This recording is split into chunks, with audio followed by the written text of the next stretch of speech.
Et oui, Franck Ribéry de retour à l'OM. Celle-là, vous l'avez pas vu venir. Hein, c'est comme ça, c'est surprise. Mais ce n'est pas, attention messieurs, sans fondement. Vous n'êtes pas sans savoir que l'Olympique de Marseille, la délégation olympienne a fait un petit voyage à Munich il n'y a pas longtemps pour voir un match.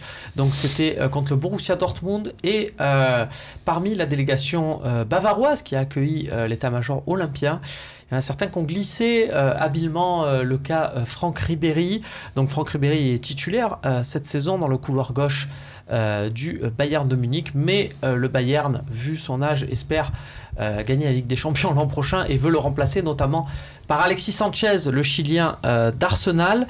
Alors tiens, il faut trouver quand même une voie de sortie à Franck Ribéry et ses émoluments royaux, puisque je vous rappelle qu'il avait signé une prolongation à une époque où il postulait pour le Ballon d'Or, c'était en 2013. Franck Ribéry de retour à l'OM, est-ce que c'est une idée qui vous séduit? Alors pas pour être évidemment en concurrence avec Dimitri Payet, mais il peut évoluer à gauche, à droite, dans l'axe en tant que milieu offensif. Il peut revenir façon Bolo Zenden qui était venu boucler un peu la boucle, même si derrière il avait continué à Sunderland, mais voilà, avoir un élément expérimenté. Regardez cette saison, Ribéry, c'est 31 matchs, 23 titulaires, 18 passes décisives, voilà, et 4 buts, c'est quand même de bonnes stats pour un élément qui a 33 ans. On va me confirmer ça en régie. Est-ce que Franck Ribéry, c'est quelque chose? Soun, je te vois... Je suis pas chaud du tout. Alors, je sais que le dernier match de Ligue des Champions, là, au Real, celui où il fait des petits signes à Ancelotti, là, à Bernabéu. Je trouve ça inacceptable. Déjà d'une part. D'un autre côté, je pense pas qu'il ait laissé un souvenir impérissable dans le cœur des supporters de l'OM, parce que contrairement à Drogba qui était resté une saison, Franck était resté 2 saisons, mais avait fait des pieds et des mains au bout de la première pour partir à Lyon. On se souvient de cette intervention télévisée aux 20h. Ce fameux coming out aux 20h de TF1, je ne sais plus quelle chaîne. C'était mal conseillé, c'est vrai. Et Diouf l'avait rattrapé par le col en lui disant « Mon coco, t'iras pas là-bas, en tout cas tu partiras, mais certainement pas chez Aulas ». Au niveau de l'attitude aussi, c'est pas un joueur qui reste sur le banc et qui tourne la serviette en disant allez les gars, vous allez marquer, parce que il va peut-être au début rester 1, 2, 3 matchs, puis au 4e il va venir emmerder Garcia et lui dire ben moi je suis titulaire parce que je suis Franck Ribéry. C'est pas un joueur de groupe, c'est une individualité. Donc son attitude avec Ancelotti au Bayern, alors que c'est un club assez carré, c'est la rigueur allemande et lui il fait des siennes. Tu as parlé de Bolo Zenden, c'est pas du tout le même type de mental. Zenden, je suis désolé, Ribéry est un grand joueur, mais c'est pas un joueur de classe. Zenden, c'était un joueur de classe. Il avait la classe. Quand il s'exprimait, c'était la classe. Quand il jouait, c'était la classe. Je me rappelle de ce fameux match, le 3-1 contre le PSG. C'est ça. Oui, c'était la grande classe. C'était une dédicace à Clio. Voilà, et puis Zenden, mine de rien, était arrivé à l'OM. Si mes souvenirs sont bons, il avait 30 ans. Franck va avoir 34 ans l'an prochain. C'est un joueur. Il vient de les faire les 34 ans. Voilà, donc c'est devenu bon à l'OM. Il jouait numéro 10, mais avec le temps, il est devenu ailier.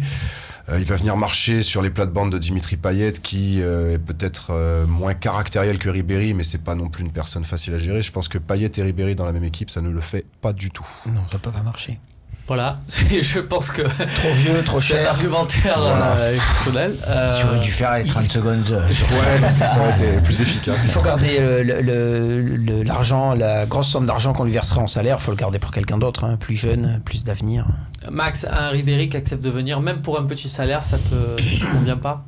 Non, mais vraiment, il a vraiment tout résumé. Moi, je pense que ça peut causer plus de soucis à l'Olympique de Marseille qu'autre chose de devoir gérer un gars comme ça. Et puis si en même temps dans le même style qu'un Balotelli par exemple, parce que tu peux dire qu'ils sont un peu frappadingues tous les deux, tu peux avoir une grosse plus-value et que tu as besoin de te renforcer à ce poste-là, je dis oui banco, quitte à prendre des risques, mais là t'as pas besoin de se renforcer sur les côtés au jour d'aujourd'hui, donc non. Bah, t'as quand même derrière Thauvin et Payet, t'as personne. Non, t'as personne, mais comme on disait, c'est pas quelqu'un qui va pouvoir être, à mon avis, sur le banc. Toi, tu prendrais plus peut-être le vrai Sarr, par exemple, qui joue à Metz. Voilà. Ismaïla. Donc, d'accord. Oui, après, Garcia, il sait faire, hein, avec les fortes personnalités, ça serait vraiment le moindre problème. Et ça. puis bon, il a eu quelques petits trucs avec Guardiola, Ruben et tout, mais finalement, sur une dizaine d'années, ça fait 10 ans qu'il est là-bas, il est très apprécié. Il a gagné à peu près 10 championnats d'Allemagne. Ouais, et puis il est quand même respecté, apprécié là-bas, il a fait beaucoup d'efforts.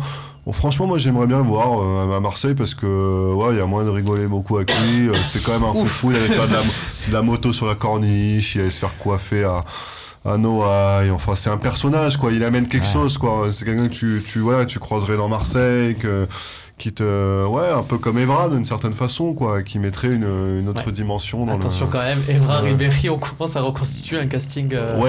Très nice. Faudra faire attention. Il manquera les tongs après, et ça sera bon. Ça va. Et le chrono. Ça va faire attention. Eh bien bon, voilà, vous m'avez donné, surtout toi, Souda, cet argumentaire incroyable contre Ribéry. Voilà, si tu l'as, il faudra une petite explication qu'on sera là pour filmer, évidemment. On va pas donc en faire plus là-dessus. On passe tout de suite aux questions-réponses.